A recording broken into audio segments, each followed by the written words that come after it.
তোমরা যারা এবার বিশ্ববিদ্যালয় ভর্তি পরীক্ষায় অংশগ্রহণ করবে তাদের জন্য আজকের ভিডিওটি। যে তোমাদের অনেকের মনে প্রশ্ন যে আমরা ভাইয়া কেমন কত ঘন্টা পড়লে আমরা বিশ্ববিদ্যালয় ভর্তি পরীক্ষায় একটা ভালো রেজাল্ট করতে পারবো। তো দেখো, বিশ্ববিদ্যালয় ভর্তি পরীক্ষা একটা এখানে বিশ্ববিদ্যালয়ে কিন্তু সবাই পড়তে চায়, কিন্তু সবাই পড়তে পারে না, কারণ এখানে ভর্তি পরীক্ষা দিয়ে এরপর চান্স পেতে হয়।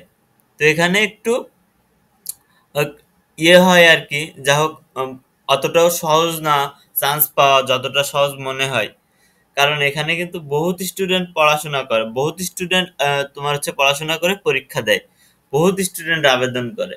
তো দেখা যায় যে 30 জনের জন্য একটা সিট বরাদ্দ। এখন ওই 30 জনের ভিতরে তোমার একজন থাকতে হবে যদি তুমি চান্স পেতে চাও, এরকম অবস্থায় হয়ে যায়। তো তার জন্য তোমাদের দেখো, পড়াশোনার রুটিনটা একটু চেঞ্জ করতে হবে যদি অন্যদের থেকে এগিয়ে থাকতে চাও। যেমন সারাদিন তুমি পড়বে, কিন্তু সারাদিন পড়ার থেকেও কিন্তু নিয়মিত প্রথম দিন ধরো তুমি একদিন সারাদিন পড়লে, পরের দিন কিন্তু তুমি অসুস্থ হয়ে পড়বে। এজন্য তোমাকে পড়তে হবে নিয়মিত, কম হইলেও নিয়মিত পড়তে হবে। ধরো 5 ঘন্টা করে পড়লে, তবে সেটা নিয়মিত পড়তে হবে। নিয়মিত পড়ার কার্যকারিতা অনেক, ঠিক আছে। কারণ নিয়মিত পড়লে কিন্তু ওই যে ধরো তুমি 5 ঘন্টা পড়লে, পরের দিন 5 ঘন্টা পড়লে, এরকম ভাবে কিন্তু 30 দিন পর যে দেখবে তুমি অনেক ঘন্টা পড়ছো, অনেক কিছু পড়া হয়ে গেছে। তো বিশ্ববিদ্যালয় ভর্তি পরীক্ষায় ভালো করার জন্য নির্দিষ্ট কত ঘন্টা পড়া উচিত তা বলা কঠিন, কারণ এটি ব্যক্তির মনোযোগ, শিক্ষার গতি এবং রুটিনের উপর নির্ভর করে।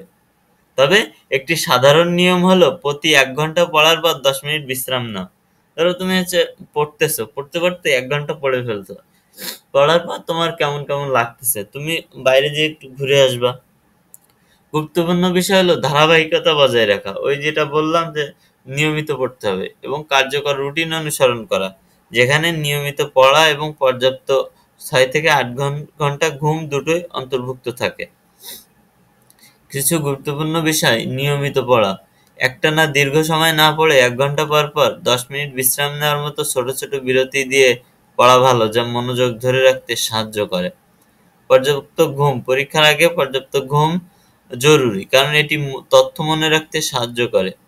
এরপর ব্যক্তিগত রুটিন, প্রতিটি শিক্ষার্থীর শেখার গতি ও দক্ষতা ভিন্ন, তাই নিজের সুবিধা অনুযায়ী কার্যকর একটি রুটিন তৈরি করতে হবে।